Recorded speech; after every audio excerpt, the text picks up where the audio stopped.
dimension that is connected to the third DNA strand template. See how easy this system is? This is really how it works. It's an eloquent, beautiful design where if you understand the 15 dimensions and you understand that 12 of them can be embodied in a human form, you have a 12-strand DNA template, you have 12 of those 15 chakras that are going to be directly connected to the energy that's feeding into the DNA. It's all connected. And it's connected to, we get into a level called the Kundalini, which are the life force energies that are usually dormant, that are coiled at the base of the spine. A lot of the Eastern religions and philosophies get into activating the Kundalini.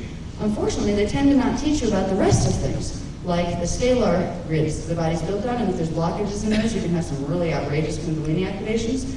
I mean, people sometimes go crazy from Kundalini activations because the ones that are teaching the old Eastern systems aren't aware of some of the distortion factors that are in the DNA strand template and that will also manifest within the Kundalini energy currents because they're in the DNA. So we deal with the DNA, clearing distortions out of the DNA, and progressively activating the DNA strands to create Kundalini activation and chakra activation, which creates Merkaba field activation. So it's all connected.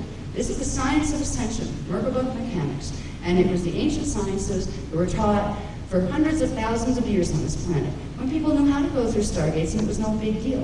They didn't have cars and automobiles then, they didn't need them. They had free energy that didn't pollute anything coming from the grids, from the energy grids of the planet itself, because they knew how to run it. It's just like we have a chakra system, so is the planet. We are connected, our chakra system is connected to the planet's chakra system. Okay? So we have chakra 1, chakra 2, sacral chakra. Chakra 3, processing three-dimensional energies, is the solar plexus chakra. It's right about in here. You can begin playing with these and trying to sense them, like lay down at night, kind of relax and try to feel where they are. You can also, if anybody does dowsing, you can gently hold one of the dowsing things, you know, like lay down and just hold it there, and you'll start to find where your chakras are, because it'll start to do circles in the areas where the chakras are. Okay, we have the third chakra. Fourth chakra, this is what everybody in the New Age movement likes to talk about. Open your heart with love and light. It's a wonderful concept, and yes, we need to do that. The fourth chakra is connected to the fourth dimensional frequencies, which is the transition point from you have your D3, you have your D1, 2, 3 down here. That forms our little reality bubble down here. When you're dealing with D4 frequency, you're going into the next harmonic. When you go into D4, this is where you're going into the domain of the little grays and a bunch of other things that like to manipulate people. When you're told to open your heart chakra, just do meditations, open it with light and love, it's not only your heart chakra you're opening. Each chakra corresponds to a level in the auric field, and you're opening your astral body field when you open your heart chakra. When they're telling you to open your heart chakra indiscriminately, and not look at anything negative, just open it to everything. They're saying, let's get them to open their astral field so we can get in there and mess with them. All right? This is something they don't tell you in the New Age movement. This is something they don't know and they don't want to hear. But if you're willing to understand this, it's no big deal. You can love somebody without laying yourself down as a doormat to let yourself get walked on. You can modulate your heart chakra and choose when it's wise to let your fields loose. Because once you start sensing your chakras, and start sensing the connection. You can feel an energy connection. Once you know to look for it, you can feel it between the chakra and a certain area in the atmosphere right around you. And you start to realize when you do certain things with the chakra, it changes the feel of this. You can learn to fortify the astral field, which creates more energy in the heart chakra that allows good frequency to come through, but will block out distortion frequency. So it's very important to learn to work with the chakras, but also what's deeper. When you work with DNA, you're changing chakras. You're changing the whole thing. So if you go to people that do chakra work, but they're not doing anything else, they're only treating the surface. It's like putting a Band-Aid on a broken leg. It's not going to do a lot of good. The leg's still going to be broken. It may do surface changes temporarily, but those changes won't hold unless you take them deep into the template, which is the Cathara grid. The Maharic Seal technique goes right into the Cathara grid, which programs the D12 frequencies into the DNA, which goes into the chakras. So it's grounding those frequencies right into the body pattern, which is different than other systems that don't teach you about the Cathara level. Okay. Up here, we have the fifth chakra. The fifth chakra is concerned with communications. And a lot of people have constricted fifth chakras, particularly people that are afraid of like speaking and they're kind of shy and that kind of stuff. if you learn to see auric fields, you'll be able to see constriction in that chakra because they're holding back the energy there. That has to do with the communication facilities, with speaking and communicating verbally with others. It also governs a lot of other things. These are some of the outer attributes they're associated with. It corresponds to a level of the auric field that we call the archetype level, which is the 5th dimensional level of the auric field. The auric field, just like the chakra systems, corresponds to each of the 15 dimensions. So you have literally a series of energy fields extending out around you. To understand in simple terms, this little diagram down here of circles. Each one of these circles represents 3 dimensions. They're called huva bodies. Huva bodies are light sound bodies, and they are composed of 3-dimensional frequencies each. Okay, we're a 3-dimensional consciousness down here, and most of us right now, because the DNA is not activated, have a particular configuration in the auric field that looks like a membrane between our D3 level and our astral body level. Okay? This is called the Nada Huva body. It corresponds to chakras 1, 2, and 3, to DNA strand templates 1, 2, and 3. That is the first level of our 3 levels of our auric field. You'll have your physical particle base, you'll have your emotional D2 body, and you'll have your mental D3 body. To begin the process of expanding into higher consciousness, you work with the DNA. It begins to make the higher chakras process more frequency, which begins to dissolve the membrane. It's called an etheric membrane between the 3rd and 4th dimensional frequencies in the auric field. That allows that level of consciousness to start embodying. So as you work with DNA, all of these things happen at the same time. When you're building Merkaba, you're activating DNA, you're activating Kundalini, you're breaking down the divisions in the huva bodies, or the light sound bodies. They're not just circles, they're spheres. You can imagine yourself walking around in multi-levels of concentric spheres, one inside the other. And the process that we call ascension or evolution or getting the heck out of the lower dimensions is the process of progressively opening up those little inside spheres, breaking them with frequency by bringing in the level of the next sphere, and then you're out to the next level of expansion. You eventually expand out of matter-particle density. We'll get into in a little bit. The density levels that are associated with each huva body level, with each, and it's not just us that have huva bodies. The planet does too. The galaxy does too. They're, in fact, in the Keys of Enoch, I think they refer to them as time cells, consciousness time cells, which was a little vague for me, so I tried to, I define them better, and they told me huva bodies is what they're called. So I use that term. I always think of Hoover vacuum cleaners, but it helps me remember it. So these are part of our anatomy. We have a chakra system, which is the first thing you really need to know, because a lot of the exercises in bioregenesis are using symbol code induction into the chakras, where you need to know where certain chakras are to move the energy. It says, go to the 7th chakra, and you're like, where is that? After a while, it comes natural. You just know where they are. A lot of people already know the first 7. Okay, so you have 1, 2, 3, 4, 5, 6 is also known as the 3rd eye, 6th chakra. That's the one where when that begins to activate and open, people start to get very clear inner imagery, psychic imagery. They can do a lot of remote viewing and that kind of thing. And the more you activate DNA, the clearer your inner visualizations will become as far as what you can see in the higher dimensional fields. That happens through the 6th chakra. That's connected to the pineal gland. Now here we have the 7th chakra. It's called the crown chakra. This is where, in a normal field integration, which mine mostly, the consciousness comes in from its non-manifest state, and it integrates into the body through the crown chakra, and then anchors right around the base of the spine in the fetal pattern, which is into the first 8 cells, actually. We get into the first 8 cells that are stationed at the base of the spine. That's where the original imprint, the original fetal integration memories are stored. Okay, so when we enter fetal integration, the baby body has these chakras too, but most of these look like little buds. They're not open yet. They're not funnels yet. They're little like round things that have screens on them. And slowly, as the body gets used to being here, they'll progressively open. What we did, it was kind of funny, we had some problems getting in the crown chakra of the body, so we had to rip the seal off and open up the heart chakra, and we threw ourselves into the astral level, which is not the usual process. So we all have a memory someplace of coming into the body. But when we're dealing with the chakras, most people are dealing with 7 activated chakras right now. You have 1 through 7 are basically the chakras that are active in the human form as it is functioning right now. The lower ones are functioning pretty well, but they're not able to ground or bring in some of the frequencies from the higher ones. So the higher ones are not processing as much frequency as they normally would or could from the higher dimensional fields. These chakras not only bring in energy, they bring in consciousness. Your consciousness is held in the dimensional scale in the form of frequency, scalar frequency.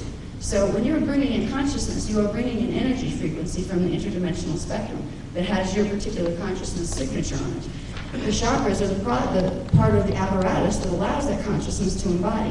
If the DNA template is blocked, the chakras will be partially blocked, which will block out your ability to run that portion of your consciousness into embodiment where you can know it as consciousness here. All right. Now, we have chakras that are coming into activation now, particularly with people who are working with the DNA strands. With the period of time between 2000 and 2017, the stellar activation cycle that's going to happen, people are going to go into spontaneous activation of DNA, and some of these higher chakras are going to start to activate whether or not the body is ready to handle those higher frequencies coming in. That's why some people will start to get sick between now and 2017, because they will not be able to handle the frequencies moving through the environment. This can be stopped if you work with the DNA. You simply open up the DNA that opens up the chakras that allows those frequencies to ground in the body. Because if those frequencies try to come into the body from the higher dimensional spectrum, say you have chakra 7, then you go into chakra 8, runs kind of diagonally this way, and then chakra 9 runs here. They're bringing an 8th and 9th dimensional frequency. If the body can't anchor that, if the portions of your scalar templates that make up your body happen to be blocked or distorted, they're supposed to be receivers of frequency. If they can't receive that frequency, that higher frequency comes in and starts to crush those templates, and it distorts further the scalar grids, which distorts the one next to it and next to it. So it creates a condition called molecular compaction. This is actually what causes death. Death is not natural to the human body. It occurs because of molecular compaction. Molecular compaction is a condition that erodes the template that the body's built on progressively. And what that creates is a progressive degeneration and change in the chemical hormonal compounds as they're supposed to manifest within the body. That starts about age 12, actually starts at birth, but if we're going to be technical, age 12, certain hormones are released in the body that aren't supposed to be because of certain DNA blockages. They're characteristic to our race that we've had for thousands of years. So there are potentials here of immortality, of longevity, not to mention ascension. That when you work with this level, the template levels of your being, these things become a potential reality. It's not going to happen overnight, but knowing the potential is there, knowing there's a process that you can begin using and begin learning more about. To get there, it's worth learning. It's very exciting, and I've seen in the other civilizations that were built on this type of knowledge, they had phenomenal healing abilities. There were beings coming from all sorts of interstellar race communities for healing, because the humans knew how to do it, because they had the scalar technologies. They understood the template mechanics. Okay, so what we're going to go into now, we have the 8th and 9th chakra running through the head that are dormant right now. They're beginning to activate, and they will progressively activate more so the closer we get to like 2017, because that's when we're going to be pulling in 8th and 9th dimensional frequency into the Earth grid. The Earth grid works in a similar way. It draws in frequency from the multidimensional spectrum. Usually, when we're not in a stellar activation cycle, the Earth is stationed in its own little time cell, its own little Nadahuva body, and the 4th dimensional frequencies and the ones higher are blocked out by a membrane. It's not a membrane you're going to find if you go out in space and look for it. It's a frequency, like a frequency fence. In a stellar activation cycle, the chakras on the planet open, and they begin to run that frequency through, and it begins to break down the barriers between the time cells. It begins to break down the barriers between the planetary Huva bodies and the galactic ones as well.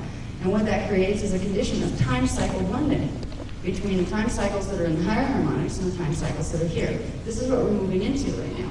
And we may get some really strange effects. People are already seeing, like, I saw a castle in the sky. I could have swore I just saw an image of a big castle in the sky. If I'm losing my mind, no, you really bleed through. It's called a dimensional bleed through. These are some of the experiences that you may run into as we go through this. Let me see how we're doing on time. Not too bad. Okay, now can we move this down? Oh, wait, let me show you one more thing. In Earth core here, this is the 13th chakra. It's called the Earth core chakra. That's where our electromagnetic fields connect to the Earth's electromagnetic fields. When we're running the Maharic seal, we're opening that chakra, And we're connecting with the scalar grids of the planet, temporarily throwing some energy down there to activate the Earth grids a little bit, and then drawing that energy back up to activate more things in our own bodies. It's a natural process. It actually helps the Earth when we do this, so we're not taking something or doing a violation to the Earth by taking those energies. Here is the 12th chakra. It's about 6 inches below the feet. When we're doing the Maharic seal exercise, there's that Maharic shield that is about 6 inches below that, about 12 inches below the feet. So there are parts of your anatomy that, if you know where they are, you can start using them to do things like protect your fields and use the Maharic seal. Can we pull this down a little bit, please? Okay. Now up here, we have the 7th, 8th, and 9th chakra. Then we have the 10th chakra. This is another one that's has been dormant for a long time. It's starting to come into activation on many people. It's about 6 inches above the head. Then above that one is the 11th chakra. It's about 18 inches above the head. And then about 36 inches above the head, we have the 14th chakra, which actually connects to coordinates in the universal scalar grids way out there. We're all connected to the unified field of the universe. Everything is connected. So this is the basic chakra system we're working with, and that's only the beginning of the fun. Okay, let's go to the next graph. And see, you'll be able to study this if you want to, at home. You can look at them and see where they are. You don't have to remember it all right now, because the charts are right there. Okay, just this side I need, really, just the diagram. They can read that later, it's not that important. Okay. These are the Huva bodies I was talking about. We have the dimension 1, 2, 3, harmonic 1 Huva body, but not a Huva body. Dimensions 4, 5, 6 has what's called the alpha Huva body. The alpha Huva body is also the level of identity that's called the soul matrix. Okay? When you come out to dimensions 7, 8, 9, you have something called the beta Huva body. That is the 7, 8, 9 dimensional aspects of consciousness that are considered the oversoul identity level. Okay? And you come out here into dimensions 10, 11, and 12. This is called the Mahara Huva body. This is where we get Maharic shield and all of that. That's the 10, 11, and 12 aspects of consciousness, your dimensionalized consciousness. D12 is your Christed consciousness level. That is where you begin to completely pass out of form into, you become what's called hydroplasm. Hydroplasm is like free matter, liquid light. That's your avatar level of identity. These are portions of your identity, believe it or not, that you carry around with you all the time.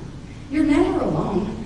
You have this multi-vector consciousness, an awareness of yourself, simultaneously existing in a number of time frames, all at the same time. There's an eternal self that stands back behind all of this while playing the game as well. That's the part of you, that's your eternal self that you want to find. You find it by integrating more and more of your higher dimensional identity. You begin to realize time is simultaneous. For one, it's all actually going down at once. It's just separated by the illusion of space-time, which is created actually by the DNA coding.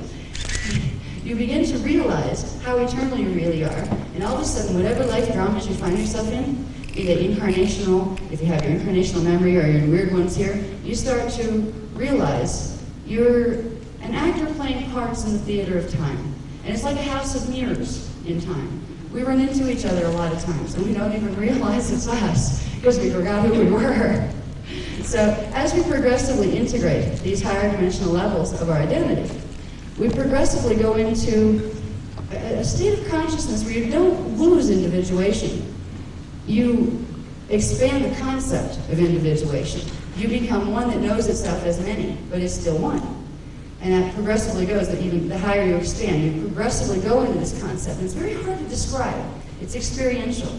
And as you begin to activate even the 4th and 5th DNA strand, and start tapping into the soul matrix level of identity, you start to get a feel for what this is. When you start to get pictures of your incarnations, and it feels like they're happening right now, you're not remembering a dead memory.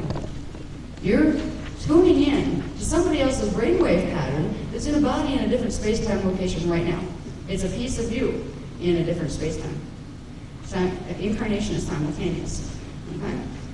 As we expand, we begin to be more and more aware of that. Our time perception changes. We're no longer single vector consciousness perceiving one single line of development. We can observe several single lines of development all at the same time and know they're all us, which is really interesting. And you realize that the drama you're involved in right now is very similar to the drama you're involved in all the other ones. Just like with me, I have been teaching Ascension for billions of years, if you look at it in linear terms. in many different space-time places. I have aspects of myself teaching these very same things in the terms that can be understood in the times.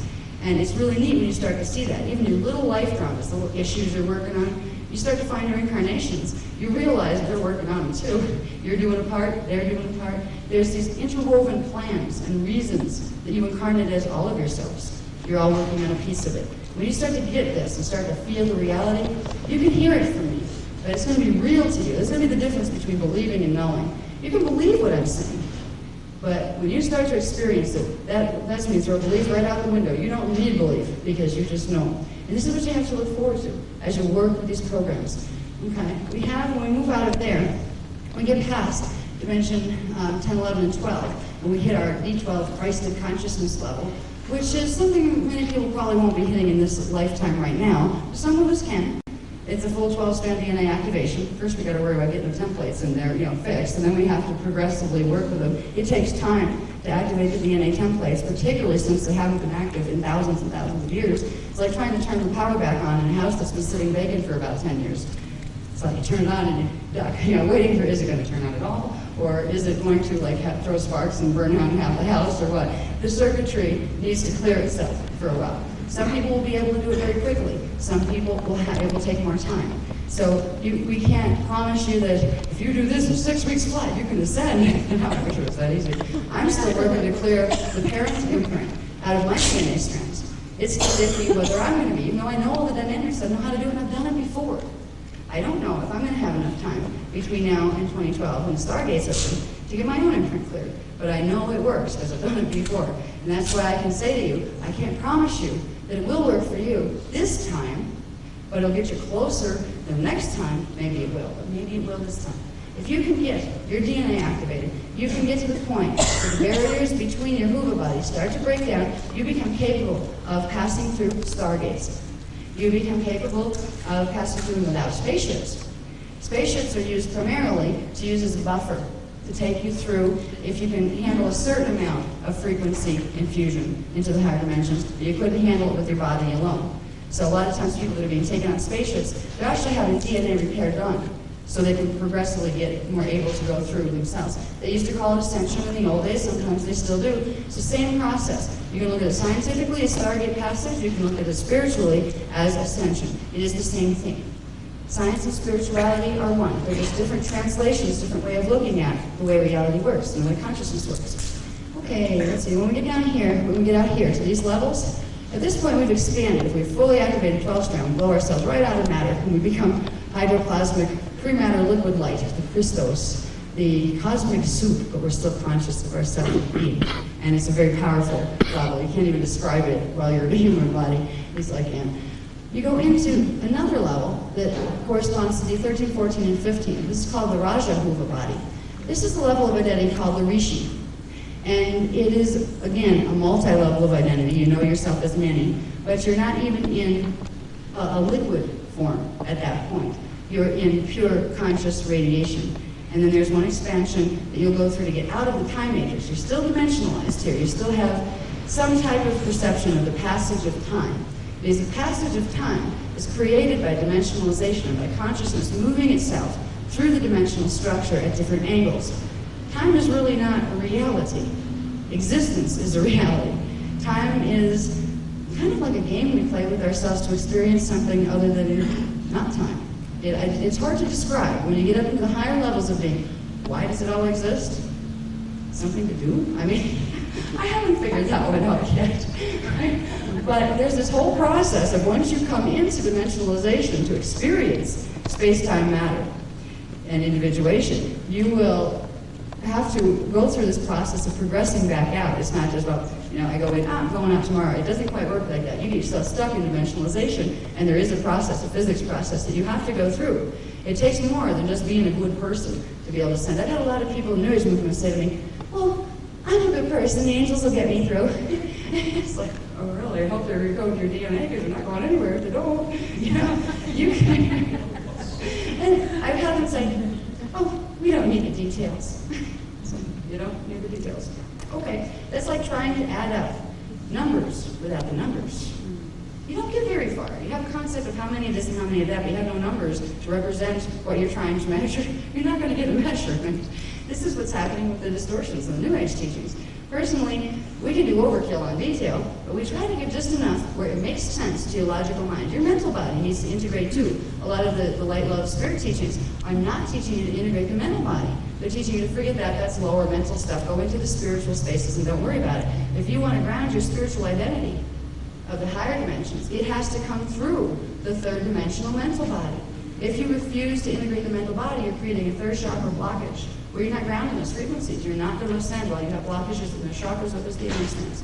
So this is going to be a group of people who we probably never thought you were going to get a course of spiritual integration at a UFO conference. But you are going to have more information on what real ascension is, what the science of it is, than most of the New Age people who have been claiming to be experts for the last 20 years. So be a little ahead of the game. When we get out past the Rajaguha body, this is where we make a transition completely into a different level of reality called the energy matrix that is not dimensionalized. I can't even explain the physics of it there. I've experienced it, and it's very hard to explain. It's like being a cloud of massive consciousness that stretches everywhere and touches everything and knows itself as everything and itself at the same time. It's a very special space of being. There's 3 levels to the energy matrix. One is called the triadic level, the next one is called the polaric level, and the last one out, the last expansion before you fully expand into complete at-one-ment, where you just know yourself as all, is the ecadic level.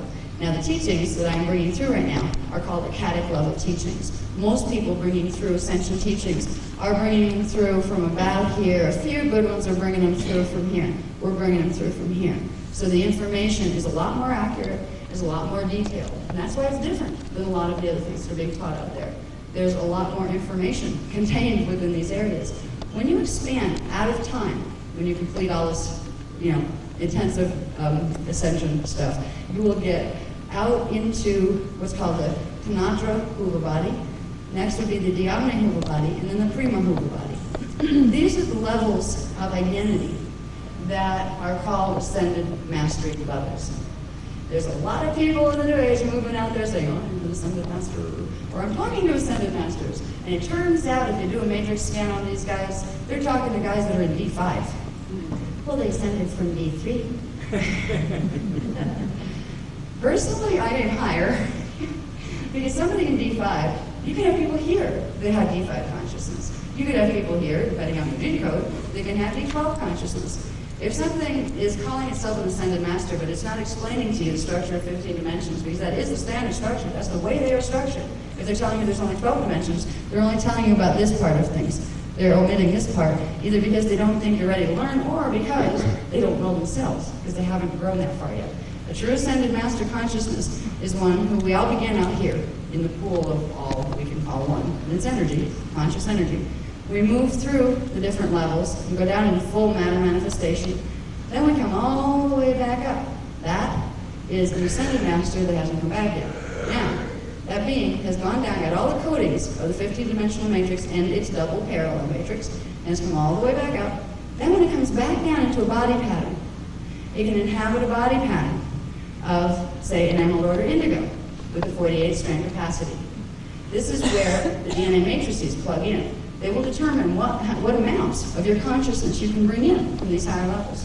We have a 12-strand pattern. This race was created, the human race was created to be an avatar race. We were supposed to be the avatar guardians of the interplanetary solar system, of the stargates. We've fallen a long way. We can get back up there. Okay, we can switch that one. Okay, here we go. Matter density levels and body types.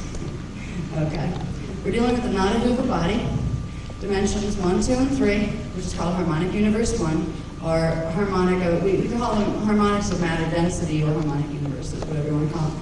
Harmonic universe 1 is characteristic of physical matter or gross matter density. It's density level 1, and the biologies tend to be carbon-based biology. Up here, in harmonic universe 2, it's density level 2, in the alpha Huva body level, and this means when you integrate the alpha Huva body into the Nada Huva body, you change the Nada Huva body and transmute it into this. This is dimensions 4, 5, and 6, the different time cycle than this. This one moves faster. This is a carbon-silica-based biology. That's density level 2. That's what we'll progress into next, as we begin to work with the DNA. Actually, the whole planet is going into that space between now and 2017. Because on the planetary level, the planetary Nada-Hooba body is blending with the planetary Alpha-Hooba body and part of the planetary Beta-Hooba body with the opening of the 7 seals. So if we don't get our bodies ready to handle the same transitions, we're going to have a hard time staying in a physical body while the planet moves through these transitions, even if it goes well. Okay? When we get up to harmonic universe 3, density level 3, Beta-Hooba body, that's if you integrated the Beta-Hooba body, you would turn what you have now as a carbon-based body into a full silica-based biology. It's etheric matter density. It's what we look at, we see it as ghost images, but we don't look like ghosts to ourselves. When we're in that density, we still look like we're physical. Okay? When we get up into the Mahara-Hooba body, this is when we get into integrating the hydroplasmic level, crystalline liquid light of being, our avatar levels of identity, density 4, dimensions 10, 11, and 12. It is crystalline liquid light. It's a liquid silica-based biology. That's when we find ourselves, kind of think of yourself as a piece of an ocean that just flows around and moves through things and can take any form it wants, any time it wants. You gain mastery over the time matrix as you move up. You gain mastery over saying, okay, well, I know I can shift my vibration here to go down to harmonic 1, or I can pull it up to here to go to harmonic 2. This is mastery of space, time, and matter. This is what a lot of scientists would like to figure out, but they're doing it the wrong way. It has to be done internally. Then you will master it, and we all have the ability to do it. When we get into harmonic universe 5, matter density level 5, this is where the Melchizedek Cloister runaway family is coming from. The ones that started our lineage, the human lineage down here. All the way up through, well, I should run them down, but all the way up through the matter densities to where we are down here. The Elohai are down here, and the Melchizedek Cloister families are up here in harmonic 5, density 5. That's where the Raja-Hooba body is. So when you transmute yourself and expand all the way to your Raja-Hooba body, you become a set of standing wave patterns, which from here would look like fire. That's your flame body. You become a sun. This is part of the reason why they refer to the DNA matrix as sun matrices, because they are getting you back to your pure radiation energy form, which from here appears light or fire. It also tells us some interesting things that I'm not even going to try to go into right now about what we see when we look up in the sky and we see flaming balls of fire. Energy is conscious, and consciousness is energy. They're not just suns burning energy. They are forms of consciousness. The planet is conscious energy. It's a different form than we're used to. Suns are energy. Stars are energy. In the old Native American traditions, they used to teach about the star fathers. They used to feel a reality of presence with the star beings, not just the ones who came from the stars, but the energy of the stars themselves. When we transmute ourselves all the way back up to the matter density levels, we become eternal identities for as long as we want to stay in dimensionalization.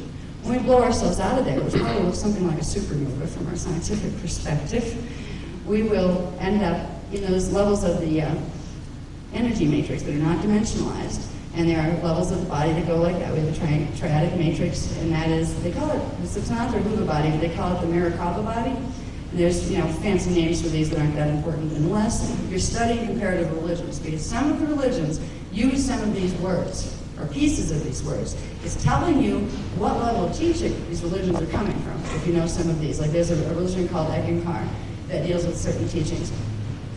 They're dealing with teachings from the Akkadic level, or the Akkaba body level. So there's all these correlations between other teachings that are out there that seem completely unconnected. It's all connected. It's all connected to the framework of the 15-dimensional matrix. Okay, let's see. You have 30 minutes. You have 30 minutes. Okay.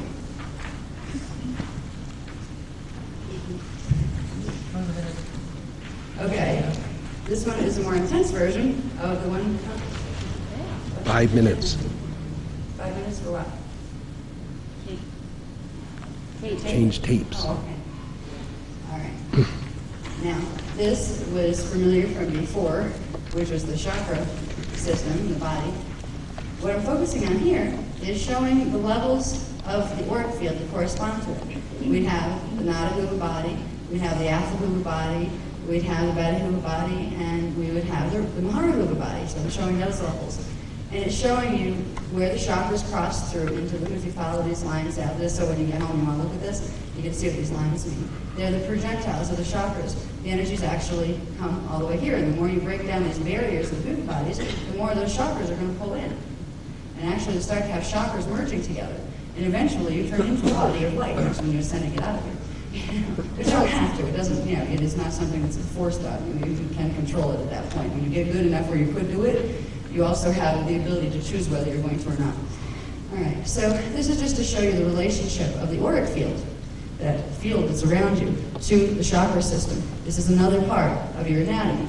And if you look at the charts when you take it home, because I'm going to make sure you all have copies of them if you want them, you'll be able to understand it, because it's very clear. Things are labeled and it shows where they plug in. You go to the next one, please. Now this one I used in the other workshop to show where the Maharic seal was. Okay, can you pull it up, please, so I can see the bottom part? Okay, we talked about this area down here as being called the Maharic shield, and it's a dormant pattern of scalar frequency, which means it's in its off flash mode, but when you stimulate it with certain symbol codes and frequency, it brings it to life, and it starts its flashing rhythm, which means it starts transmitting its frequency through the body. We have not only the Maharic shield, which corresponds with the Mahara Huba body, we also have other shields. We have one that comes out around here that corresponds to it's called the telluric shield, corresponds to the Nada Huba body. That processes those frequencies. When the first 3 DNA strands are fully activated, this activates. Up here, we have the Doritic shield that corresponds to the Alpha Huba body. When you have strands 4, 5, and 6 activated, this activates. Can we pull it down, please? This one up here is the Turic shield, and it corresponds to the Beta Huba body, dimensions 7 through 9. It's a halo.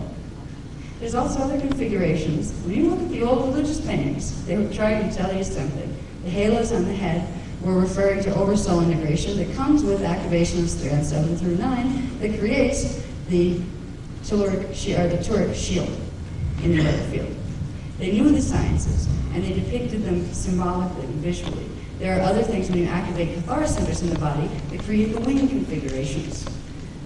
The angels were the ones who had those cathara centers 6 and 7 that are located back behind the wings, activated, and they were transmitting frequency through the field. There are some winged beings, but there is a whole metaphysical translation that if you knew what those pictures meant, you knew the science, but only the ones who had been trained in the science knew what the pictures meant.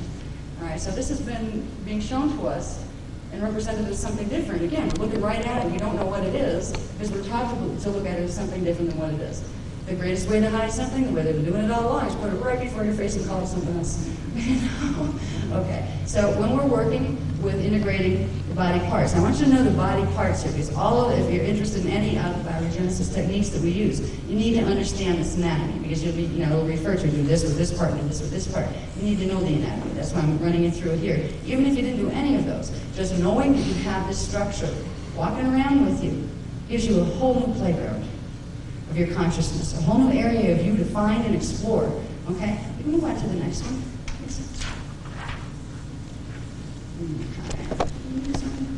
Okay, yeah, correspondences to the 12-strand DNA matrix. The Nada Huba body had it in the telluric shield, strands 1, 2, and 3. The auric field levels I have on here too. The etheric body, the emotional body, the mental body. That goes with strand 1, 2, and 3. Strand 4, 5, and 6 go with the Alpha Huba body, the Doritic shield. They go with dimensions 4, 5, and 6. We get in axiatonal lines, which are one of Hazi language that haven't been here for thousands of years. So basically, this word needs a glossary. We just haven't had time to do one yet. But when you start to work with the programs, you get used to it. Oh, that means that. I remember that. That kind of thing. You get it out of context. You can read it and you can comprehend it by the context it's repeatedly used in. Okay, now here we have the Mahara Huba body, or the Christed body. The Maharic shield, dimensions 10, 11, and 12. That's the fulfillment of it, the true Christed pattern. We have the Christic body, the Buddhaic body, and the Nirvanic body.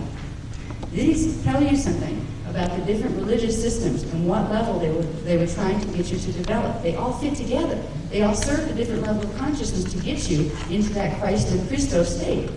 So you had the Buddhaic teachings, the true ones, when they were originally given, were supposed to help you develop the 11th strand of consciousness, activate the 11th strand, bring in the 11th dimensional consciousness.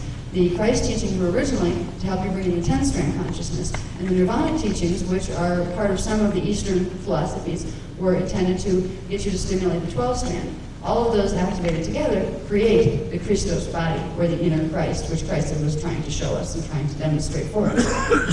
We can go on, please. All right, here's the thing. When I used to do privates, and I don't do them anymore because I got absolutely overwhelmed. I'm not a psychic, but I do tend to do beta-huva scans, which are DNA scans from the 9th dimensional level, because I've been trained in that, and because I know how to activate my strands. I don't stay at a 9th dimensional strand activation, or I'd blow myself up right now. But I can open those frequencies for perception when needed. I just want to show you one thing on here of how it works. We have here the 15-dimensional matrix that we've seen before in some of, do you remember the 15-dimensional matrix? I showed that to you before, right. I think I have one here. Right. Okay, so here we have our Huva bodies, or not a Huva body, that's our incarnate identity. We have our Alpha Huva body, that's our soul matrix identity, harmonic 2, harmonic 3. We have our over soul matrix, that's our Beta Huva body, 7, 8, and 9. We have our Christ body here, the avatar identity, and the 12, 11, and 10, and the Rishi identity here. What's neat about the DNA strand pattern, 12-strand pattern, each of the 3 strands corresponds to one set of 4 Huva bodies. You're dealing with 12 strands, so you cut it off here. The Rishi is something else you go into after you become Christed. So you have 12 dimensions of consciousness. You have 4 groups of 3. 1 group of 3, 2 group of 3, 3 group of 3, 4 group of 3. You can tell by finding out what activation level is happening in your templates, what level of soul integration you have undergone, what level of oversoul integration. You can tell what your next step would be to your next step of evolution, to getting to the next level. Some people have the higher strands activated, or they don't have these activated yet, and they have these activated. Right now, most people that come in on the Aryan imprint, which is the root race imprint, have strands 1 through 3 activated, and they're just beginning the activation process of strand 4. All these little codes are starting to activate. Once strand 4 activated, they become D4 functional, and they have astral perception, be able to see auras, or all that kind of stuff. This is very useful because you can literally chart your development level. You can learn to see your own DNA matrix. So I wanted you to understand the correspondence between the DNA and the levels of identity and the 15-dimensional matrix and the chakras and other things that plug into that. Okay. Yeah, here we go again. Here's the 15-dimensional matrix. Okay, we have those 3 levels of the energy matrix out here that correspond to ascended mastery, and then there's our incarnate, our soul, our oversoul, our avatar, and our Rishi identities. They are with us all the time. Because you can have distortions in the middle strands and in the middle levels of consciousness, when we, as far as connecting with your higher self, we get very specific. Higher self can be anything above where you are right now. If you happen to have some issues of karma happening up in this time cycle here, you will have distortions in your 4th, 5th, or 6th DNA strand that can mess you up here. What you need to do is start to build a conscious connection between here and here, and it'll start to progressively realign all of those things. When we're doing the Maharic Seal, we're activating these templates in the body, which is progressively creating a pillar of frequency, a pillar of light that links these together and progressively starts to clear all the distortions out and set them back to the original pattern, the Christ pattern. So that's why I say if you're going to learn one thing, use the Maharic Seal. It's very powerful. Okay, next one.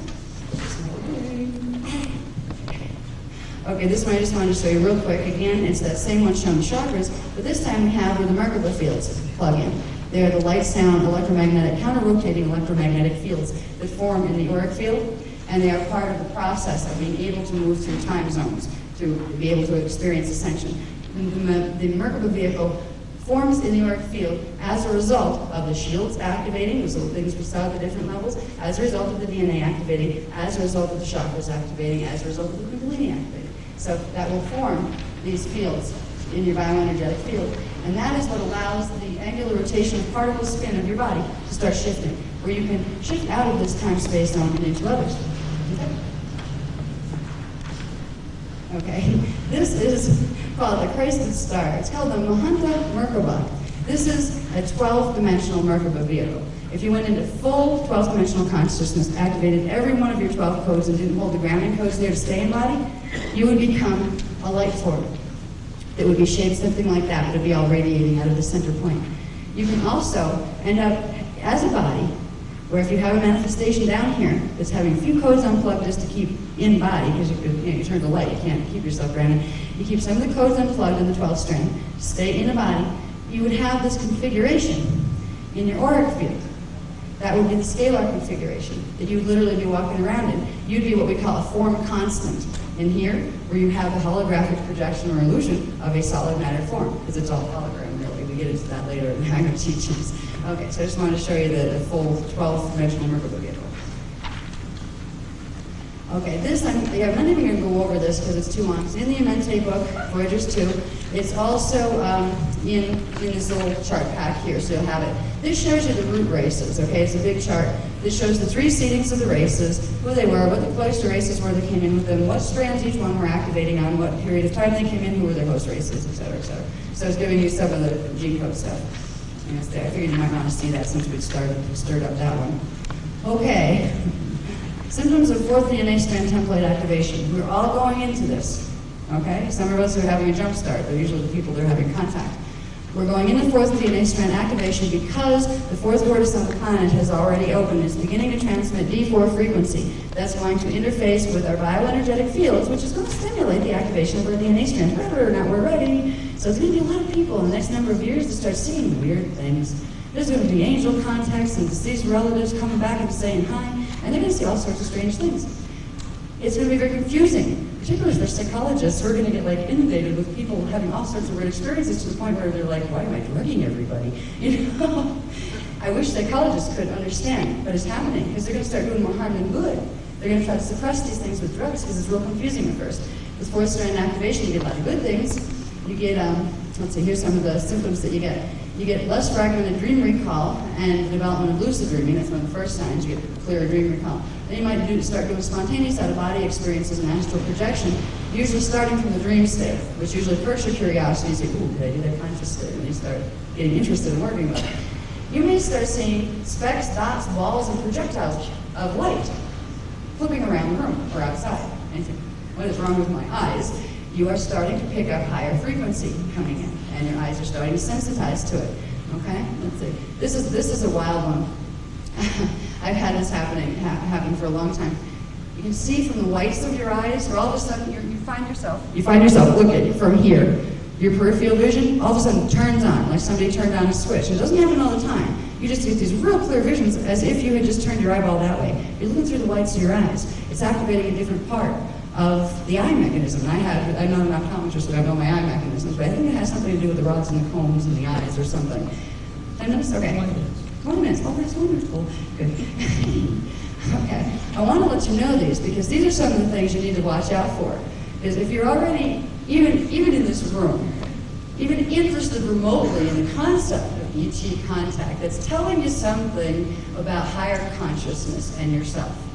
People that are still stuck fully in D3, that aren't doing 4th strand activation, could not care less about any of that flaky stuff. Okay? When you start to realize there's a reality to this, or start to have experiences, that's where you're beginning 4th strand activation. It's a part of your natural evolution. And it helps to know that when you're going through it. It makes a lot more sense when you realize, oh, okay, this is normal. It's just, unfortunately, our doctors and things don't know exactly what normal is anymore, because we haven't had this for so long. Okay, you may start seeing auras around living things or inanimate objects. You may, let's see, oh, this one's wild. When you start to see through your eyelids as if the eyes are open. Did anybody ever have that yet? Isn't that wild? Where your eyes are closed, but you're literally seeing the room you're in. You know, why aren't my eyelids working anymore? It's a very strange, you're starting to change frequency, and you can see through the molecular structure of the eyelids. It's really bizarre.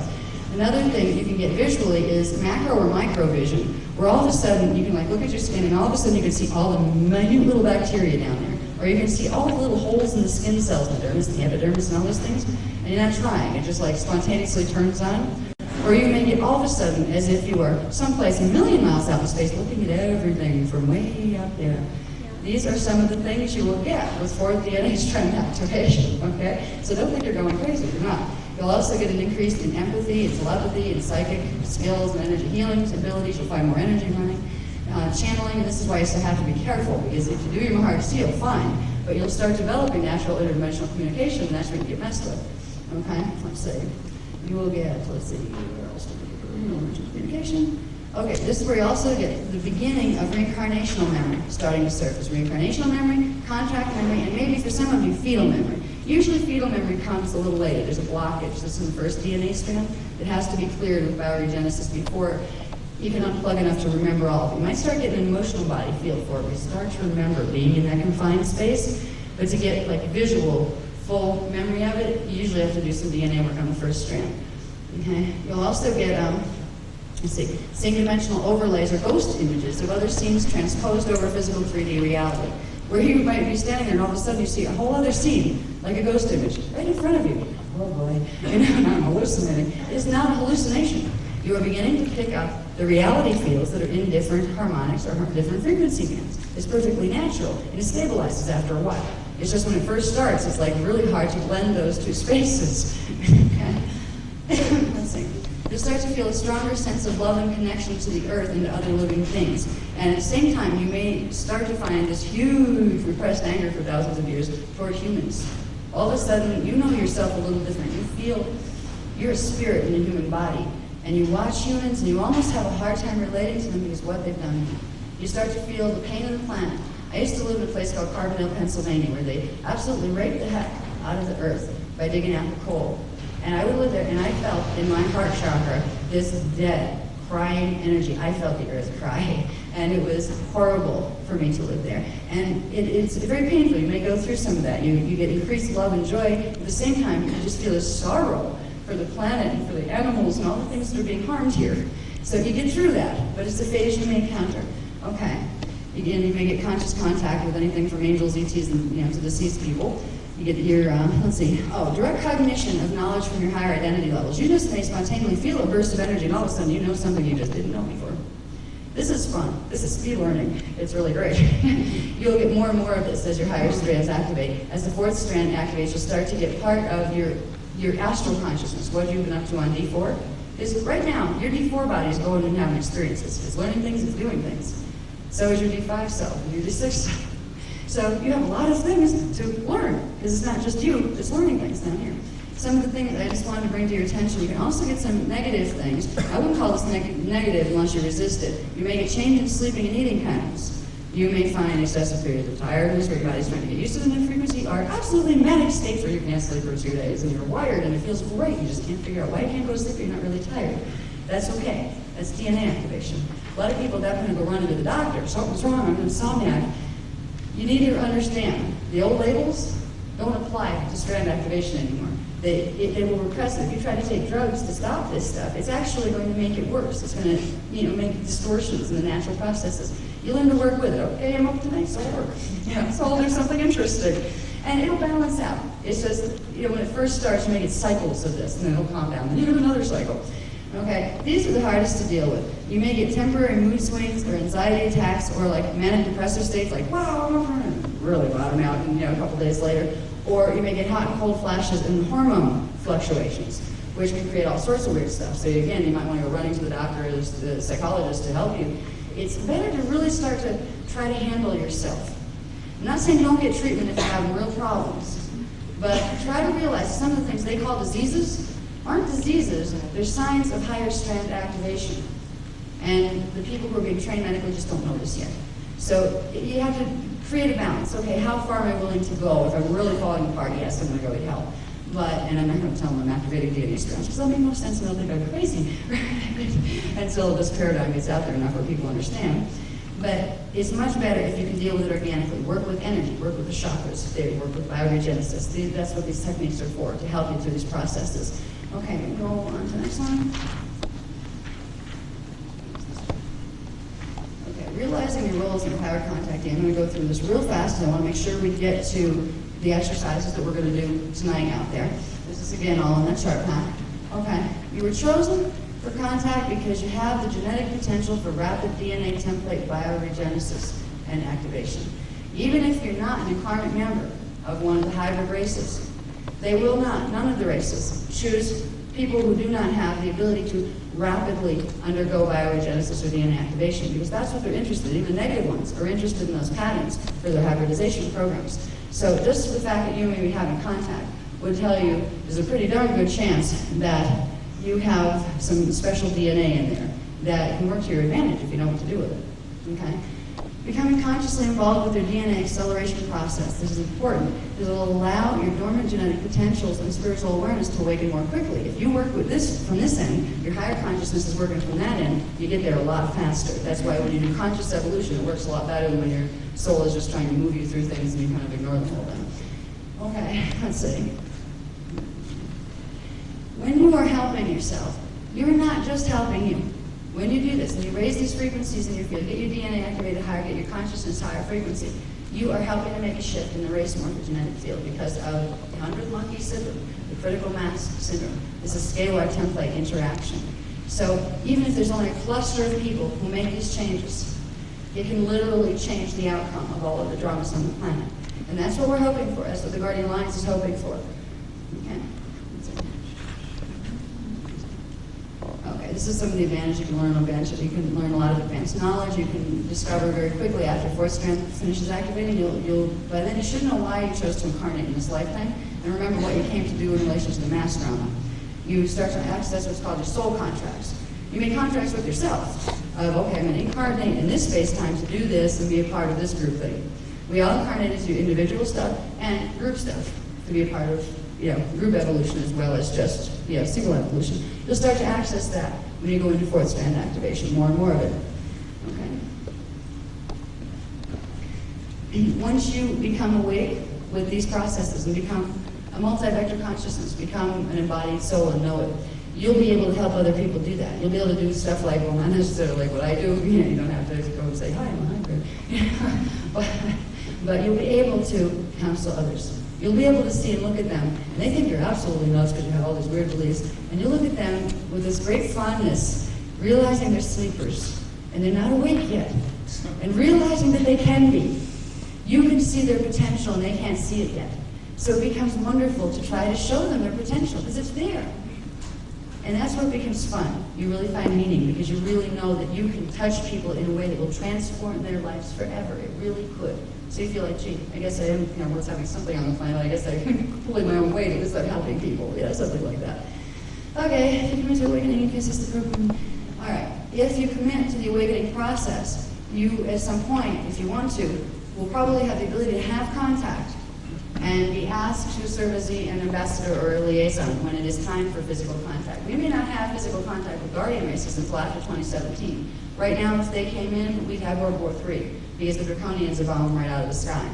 And it would create something that would destroy the planet very rapidly. That's why they're not coming. That's why they're not trying to do landings. If they did that right now, it would be perceived as an act of aggression against the Draconians. And they would literally come in and the Draconians have major weaponry. And that the planet would be decimated. So they're doing the subtle infiltration.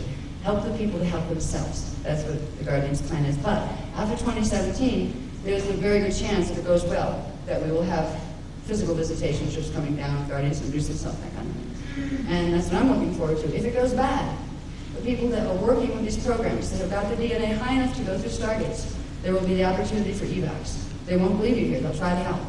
They won't leave anybody here. Most people they couldn't take because the DNA will not get them through the D4 Stargates. They incinerate, trying to go through. So there's a whole plan here, and we're at the beginning of it. We'll get the proof. The proof will be there eventually. But part of the proof is us working toward developing the level of consciousness that's going to be necessary. Okay. Okay, we can go on to the next one. Let's go through these last couple ones real quick so I want to get through the exercises. The one I want most. Okay, you can read this one in there. I talked about this in the other lectures too. Basically, the objectives of the Emerald Covenant, to restore humanity to its original heritage and to give back control of the planetary and interplanetary temporal complex to humans. You can read more about it on that sheet. I want to get to the protocols. Somewhere in there, there's the protocols. Yep, there you go. That's it. Okay, Emerald Order protocols for contact. We'll start at the top here. These are important because they're about attitudes and about if you really sincerely would like to communicate with these people. And they're very wonderful people. There's certain things that they're criteria for contact. Okay? Contact is must sincerely desire to reclaim your spiritual heritage and to learn and honor the natural laws of consciousness and creation. If you're not seriously wanting to learn, it's like, oh, this might be fun to do, that kind of thing. The commitment level isn't there yet. You're just not ready to do it. And they're not going to waste their time or yours having any type of interaction. They will teach you when you're ready to learn. They'll interact with you when you're ready to take it seriously. But they have better things to do than try to convince a bunch of humans who couldn't be bothered into being interested in listening to them. So it's basically when you're sincere, if you're sincere, and you really want to follow agendas that are helpful to other human beings and to this world and to the planet, and not violate other things. If that means something to you, that's important. Because if you're a violator and you don't care, they're not going to talk to you. It's a spiritual protocol level.